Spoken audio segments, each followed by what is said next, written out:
This is Ryan at xcannabis.com, and I've got a little presentation on agent provocateur. Basically, the people who infiltrate different movements and try to either disrupt it with gossip or to incite some sort of riot or some sort of criminal action or implicate somebody in some sort of a crime, or just to surveil the situation and to make things hard on activists. And I don't know anybody specifically working for any specific agency. All I know is that I have seen very suspicious things that just shouldn't happen in the cannabis community. That, this person says this person did this and that person says this about that group or this thing or whatever. And that's valid if there's proof, but most of the time there's no proof, it's just gossip. I like what Donald Lambert does, I like what William West does, because they don't just say it like, oh, I'm mad at this group, guess what they've done. No, they actually present evidence. And that's what I do. I don't make a claim unless I've got evidence for it. If I said anything, I've said it to your face, I've said it publicly, where I can be criticized. I'm not whispering in anybody's ear. The people that are behind the scenes whispering, hey, guess what so-and-so did? Those are the people you need to be suspicious of. And that's all I'm saying. That's why I do radio. People can call in live. I've got a live number. We'll have a show today at 3. I used to have public meetings in Spokane. Anybody could come, unless they were disruptive, and I would ask them to leave until they can be respectful, but they were welcome to come as long as they weren't being disruptive. And we filmed it and we broadcast it live over the radio. Every time we had a public meeting, it was publicly filmed, and everybody knew that. And so we had 4 meetings in Spokane in March, and we had 1 in April, and each one of those were filmed, so there was no, it was all public and, available to everybody. So I like to remain public, I like to remain open, I like to remain totally transparent. But the people that are always gossiping, whispering in your ear, just take a look at some of these videos here that you're going to see, and just, know that the government can be anybody. Infiltrators can be organizers of organizations, political groups, of activist groups, of international charities, federal agents, FBI, whatever, local narcotics agents, DEA, whatever. And they can do the same things. They can grow marijuana. They can sell marijuana. As long as they're doing it within the confines of their jobs, they can entrap, and they can bait, and they can provoke different things to happen. As long as they're doing it within the confines of their jobs, they get away with it. Even if they break the laws, even if they go over the limit a little bit, like with the Tacoma Hemp Company, where agents went in with proper medical paperwork and posed as patients, bought marijuana, and shut down THC in Tacoma. That can happen. They broke the law. They were buying marijuana. They produced paperwork, and if it was fraudulent paperwork, that's a felony, for anybody in the public. If it's not proper paperwork, it's a felony. So they can't really say that it wasn't proper paperwork. Otherwise, they'd be guilty of a felony. So, but just watch these videos. I think it's entertaining. If nothing else, it's entertaining, but it should be informative. It should be something that you should watch for information to, enrich yourself in your personal life and your political agenda, so that you're not getting, you're not the victim, you're not getting the butt end of this. And if you've got any questions for me, you got any accusations for me, or if you got anything to say about me, if you can't say it to my face, I'm not going to believe it. I hope that anybody else would demand some sort of proof, because that's what I do. When people say, hey, guess what so and so did, unless they've got proof, unless they've got something, whether it be something from the Freedom of Information Act, whether it be a court document, whether it be something, I don't listen to it, because there's so much gossip, and that's a big part of this. And you'll see that in these videos here. And I've heard stuff since I've left Spokane. Like I said, I was getting like 4 or 5 emails a week for a while. People were making up shit. Maybe they were telling the truth, but they had no proof, so I disregarded it. If I wanted to just make media, if I wanted to just hype it all up, I wouldn't depend on facts and proof and evidence. I would just say whatever people tell me, and I'd be like, oh yeah, well, I got a source, and this is what they told me. No, man, I totally filter everything, and if they have no proof, they have no story, they don't have my ear, I don't listen to them. So they got to have something on video, they got to have papers, they got to have something. But I don't listen to them other than, unless they have something that's solid. So hope you enjoy this video. Pay specific attention. There's 3 of them here, and it's good information. These are the people the government has spent billions warning you about. The state of California has instituted medical marijuana. I'm not in favor of no dispensaries. I want everybody to come here. The number of clinics, co-ops, and marijuana stores in California has exploded. A very popular variety known as OG Kush. The Blue Dream, the Master Bubba. This is my first hit of legal weed since I got my license. I didn't know you were a weed head, Tony. All my friends are. We're 70 plus years into the drug war. The amount of cocaine in the country is doubled. The amount of heroin is tripled. Prohibition drives the price up on everything. Hundreds of thousands of people are arrested annually and locked into cages because of a plant that grows naturally. The world is being oppressed by a fascist government. I've been to prison twice in New Jersey for doing exactly what I'm doing here, providing marijuana legally without the fear of arrest. They seized 200 plants, 100 pounds of marijuana. Sorry guys, we're closed right now. We're closed. They were in my face. Get the f on the ground. They had me on the ground and zip tied my wrist. They just smash in and grab everything and leave. They're constantly surveilling this area. Now, there is continued outrage tonight following a DEA raid on a medicinal marijuana clinic. Look, you dirty bankers, we know you're laundering the drug money. We know police are selling drugs on the side. I can't believe your doctors had you on Paxil, Afixerol, and Prozac. Listen, marijuana can solve all your problems, and you don't even have to smoke it. Ruben is in big trouble. He was already on probation after being convicted previously of marijuana possession for sale. Their solution is to have government involved by passing legislation. When we ended the prohibition on alcohol, you think people kill someone over a beer? No, not anymore, but they're still killing each other over pot. They're realizing they can't regulate us. We are the Wild West. We are the last of what you would call free America. Chaos. In 2010, we need to have a Declaration of Independence against the tyranny of cannabis prohibition. Everybody goes where the money is. If you want to see the violence out of the drug war, if you want to see the violence out of America, you need to end the prohibition on marijuana. This is nice.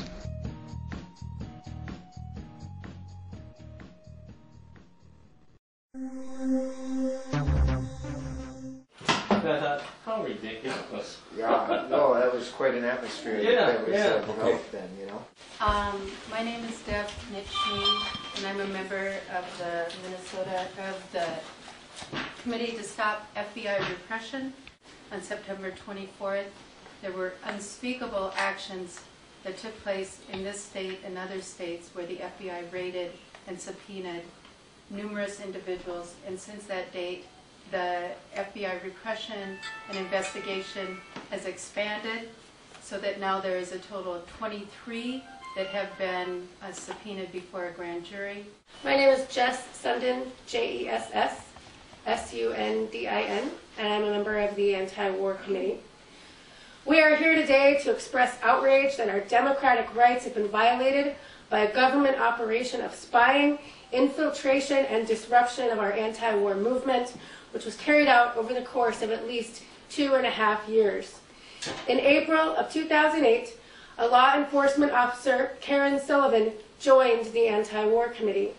In 2008, at that time, we were involved in organizing the anti-war marches on the first and last days of the Republican National Convention. That time there was a massive security operation here, which included the infiltration of the RNC Welcoming Committee. We now have it confirmed that in this same period, we too became the subject of a government investigation. The difference is, our spy made herself comfortable and decided to stay a while, posing as a fellow anti-war activist and pretending to befriend us. For 2.5 years, Officer Sullivan participated, sometimes even serving as chairperson, in weekly anti-war committee meetings here in this very room, where everyone present has a say in the decisions that the committee makes. Officer Sullivan had a key to this office, which was later used by the FBI on September 24th to enter the office, search it, seize our computers, financial records, and other materials. For the last year or so, She has assisted with the bookkeeping for the Anti-War Committee and had unimpeded access to our financial records. On several occasions, Officer Sullivan gave public speeches on behalf of the Anti-War Committee, including on Colombia and Palestine. Some of these speeches, I'm sorry to say, can still be found on our website. My point here is that Officer Sullivan had full access to all the work of this committee, to our membership lists, our finances, our decision-making, and anything else she wanted to know about us. And even after 2.5 years of this full access, no charges against anyone. Instead, lacking evidence to charge anyone, 24 people are being dragged through an intimidating grand jury process. If there were truly criminal activity happening here, Agent Sullivan would have known all about it. The only crimes committed here were the abuses of our rights carried out by Karen Sullivan herself. Unfortunately, Officer Sullivan took a special interest in the Anti-War Committee's coalition work. She represented our committee at meetings of the Iraq Peace Action Coalition and the Coalition for Palestinian Rights. She also represented us in national venues, the Latin America Solidarity Coalition, the School of the Americas Watch protests, and at the U.S. Social Forum in Detroit last summer. About a year ago, she also joined Freedom Road Socialist Organization, which is talked about in the government, by the government in this case, in a manner reminiscent of McCarthy-era political witch hunts. The government has no right to spy on the Anti-War Committee or the many organizations we've worked with. Officer Sullivan's actions reflect only the latest example of FBI surveillance of progressive movements in this country. These kinds of actions were described in detail in the October 2010 Inspector General Report, which documents efforts to spy on peace movement groups just like the Anti-War Committee. Officer Sullivan went beyond simply surveilling us to become an active participant in the work of the Anti-War Committee to the point of disrupting it. When I speak about disruption, I am referring to an August 2009 Solidarity delegation to Palestine. This delegation was a fact-finding mission where participants were to witness the conditions for Palestinians living under U.S.-backed occupation and to express their solidarity, our solidarity, in a person-to-person way. Officer Sullivan made public her plans to join this delegation. She helped to promote it in the community and to fundraise for it right here in Minneapolis. At the same time, she was secretly working to sabotage the trip entirely. Through her work, reports were passed on to Israeli authorities, who then barred entry to the 2 Minneapolis women traveling with Karen Sullivan. Her action on behalf of the U.S. government deprived these women of their right to travel, association, and dissent. The government was wrong to disrupt our important and legal work against U.S. aid to Israel. In order to help fund the travel of these 3 women from Minneapolis, including Officer Sullivan herself, and to send a token symbol of solidarity to the Palestinian people, a series of fundraisers were organized. We were very open about our work to support the Union of Palestinian Women's Committees, which is an NGO registered with the Palestinian Authority and which is not illegal under Israeli or international law. The Union of Palestinian Women's Committees works for women's equality. Their activities include support for women refugees and women political prisoners, and providing basic social services for women, including several child care centers. That everything we thought we knew about Karen Sullivan was a lie. She was never a friend or a person of conscience working to help us build peace and justice. Instead, she was a law enforcement officer working to surveil us, our friends, and our organizations. She was working to disrupt our political organizing. This is more than a story of personal betrayal, but one of political repression. It sickens me that on the word of this liar, the government came into our homes, seized our property, and launched a grand jury witch hunt that has snared not only those that had the misfortune of knowing Karen Sullivan, but now so many other good people from here to Chicago and across the country. On the word of this liar, the FBI has questioned our colleagues across the country, from North Carolina, Wisconsin, Arizona, California, and who knows where else. Rather than crumble under this pressure, our movement is responding with strength and unity. We will stand together behind every woman and man that Patrick Fitzgerald tries to hold before the grand jury. Joe Callahan, C-A-L-L-A-H-A-N, speaking on behalf of the Iraq Peace Action Coalition, which is a coalition of numerous groups in the Twin Cities, which organizes demonstrations exercising the First Amendment rights of free speech and freedom of assembly of the U.S. people to protest wars and occupations carried out by the U.S. government. War is an issue of transcendent importance, a life and death issue for the people in the United States and throughout the world.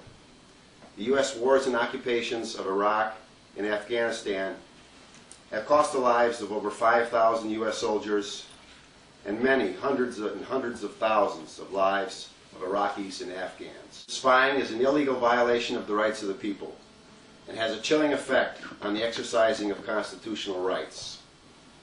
So IPAC joins with others in demanding an immediate end to government spying. We demand immediate identification and removal of all agents from all peace groups now and in the future as well. Members of the Iraq Peace Action Coalition stand in solidarity together with the activists here in Minneapolis, Chicago, and other places who've been raided and subpoenaed in this so-called grand jury investigation.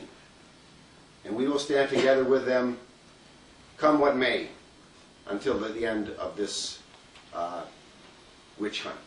What we learned today is not only extremely creepy, and it insults, every advocacy group, even more so than the anti-war groups. But it's also alarming to our democracy, and actually, I will, at a third level, say it's counterproductive to law enforcement as a former FBI agent and a legal counsel who actually was in charge for 13 years of teaching the various civil liberties, the Bill of Rights, and most notably the First Amendment. The First Amendment, if you can believe this, was mandated by the FBI during my career to come first. Actually now, all the FBI need do when they do send an infiltrator into a group is they have to deny, that's the standard now, they have to deny that they are targeting the group solely based on its First Amendment rights. Okay, that's pretty easy. Any legal commentator will tell you that denying that you're targeting a group solely based on their First Amendment rights is not a very high hurdle. In fact, it's no hurdle. There is one other person in Washington, D.C. He's an official. He's a pretty high-level official. He's the Inspector General of the Department of Justice, Glenn Fine.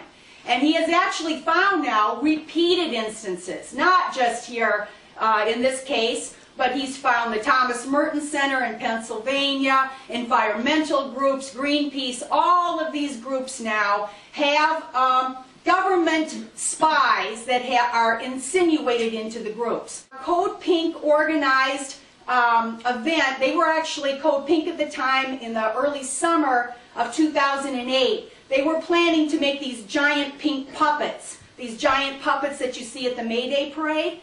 And they had a meeting for this. About 30-some people came, again, small room, and I was sitting next to Karen Sullivan. And I think I even handed her our card, and I said, well, we're doing this bannering on 35W. It's very legal. You can have the troops and the war, and it's perfectly legal. And I invited her to come to help us with our bannering, and she actually came then 4 or 5 times, and then I thought, well, that's odd, she never showed up again.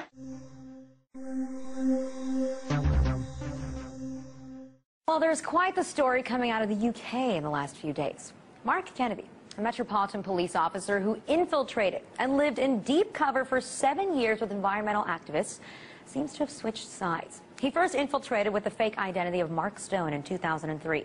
With a fake passport, he traveled to 22 different countries, participated in almost every major demonstration in the UK, had relationships with supposedly more than one woman with this fake identity, and then was found out when some members found his passport. He quit the Met. He's expressed now remorse for what he did, saying it was wrong. He even offered to assist 6 campaigners who were due to face trial this week for conspiring to invade a power station. until the trial collapsed after allegations emerged of Kennedy acting as an agent provocateur before the demonstration. Now, there has since been a second officer who had infiltrated for 4 years who's also been outed. It's clearly not the first time that we've seen authorities express concern over environmental activists, but we do have to wonder if it's not the first time they've gone this far. And has it ever been done here in the U.S.? Here to discuss it with me is Will Potter, founder of the blog Green is the New Red. Well, thanks so much for being here. Thank you. For starters, I like this story. I mean, it just keeps getting more intricate, and now he switched sides, and now there are women coming out. I mean, which I don't like the fact that they feel like they may have been violated. But are you into this story? I mean, it's kind of exciting. It's refreshing in a way to see, well, a couple things. To see this cop say he's, realized the importance of the issues he was working on in a fake capacity, and now he truly believes in them, if that's true. And also is refreshing to see the judge in this case, and with the prior group of activists, he gave them very lenient sentences, time served and community service and things like that, saying he recognized the urgency of what they believed in. He even said, I think you're decent people, which is, let's talk about this group. I mean, are they really these hardcore, extremist, radical activists, or are they just going by what judges, what other public figures, let's say Al Gore, even politicians out there also subscribe to, which is caring about climate change? Well, in the scheme of the environmental movement, they're certainly not the most radical in terms of their tactics. And in the environmental movement, the tactics that have been most extreme haven't been very radical at all, compared to other social justice movements. These people were involved in nonviolent civil disobedience, doing publicity campaigns, doing stunts to raise awareness of what's going on and really the crisis facing the environment globally. Well, people are really shocked that he could have switched sides at the end and felt bad about what he did, which, I can imagine it's got to be difficult to live your life as someone else for 7 years, and how could you not form bonds with these people? But at the same time, I mean, why wouldn't you want to be an environmental? Sounds like fun. Is being an activist, a hippie, whatever you want to call it, all that bad? Well, and we've seen some of that in the United States, too. I mean, we've had these undercover agents that have infiltrated groups, followed them around, and become, I don't know how they differentiate the two parts of their lives, because they're so enmeshed. They're involved in these groups, they're organizing protests, and it has to take a psychological toll. Well, how many times have we seen this same thing happen in the United States? Quite a few. I mean, in the 1960s, there was a national program called COINTELPRO that did all of these same things and worse with the so-called New Left and the American Indian Movement, anti-war groups. We're seeing the same things now. And as this story shows, we're seeing it internationally as well. So it's hard to know a specific number, but like recently on Green is the New Red, I wrote about an FBI file that revealed an undercover informant in the animal rights movement who talked about the importance of spreading gossip to disorient these activists and to make people turn against each other. So these type of tactics are nothing new. Well, do you think, I mean, well, you and I have spoken a lot about the fact that, people who are opposed to fracking, who may have seen the documentary Gasland, that they are being monitored. Do we have any kind of evidence, any idea whether these people are being infiltrated as well? In that specific case, no, but there have been dozens of examples like that around the country. For instance, the FBI, according to FBI files, tried to infiltrate PETA, the animal rights group, on multiple occasions. The same with Greenpeace, approaching interns to get them to spy on the organization, going through and working backdoor angles to spy on these groups. I mean, they've been doing that for years and years, and unfortunately, letting up. I just don't understand. Do they have no one better to infiltrate? That really? Like I said, if we have right. public figures that are pushing for the exact same thing here, how are these people dangerous? Why do you need to infiltrate them for 7 years? And that's the question. I mean, if it really is a global priority, at least in name, to focus on environmental issues, right? Everyone says they're an environmentalist, but at the same time, the people actually doing the work and not breaking the law or using nonviolent civil disobedience are being labeled terrorists. This investigation in the UK was through their domestic extremism division. So it's very parallel to what's going on here. The people that are working on the issues that politicians talk about are being labeled terrorists. But why would they label it domestic extremism? Was there anything so extreme that they did to the most extreme thing that an environmental activist has ever done? With these groups, no. I mean, in the environmental movement in the UK, there have been groups like the Earth Liberation Front that have used property destruction. Never harmed a human being, but they've done things, break windows and set fires, destroy bulldozers. So things like that have taken place, without a doubt, but none of these people are accused of anything like that. Destroyed bulldozer. Sorry, that just sounds so funny. Well, definitely an interesting story, but makes you wonder how much might be going on here, too. Well, thanks so much for joining us. Thanks for having me. And just before that report, we told you that some of the people in it are most likely now on a Homeland Security watch list. Why? Well, according to the Pennsylvania Department of Homeland Security, it is all in the name of safety. Now, for more, I'm joined by RT contributor and investigative journalist Wayne Madsen. So, Wayne, you know, these documents that were obtained by ProPublica basically revealed that the Pennsylvania Office of Homeland Security has been gathering information on these quote-unquote environmental extremists.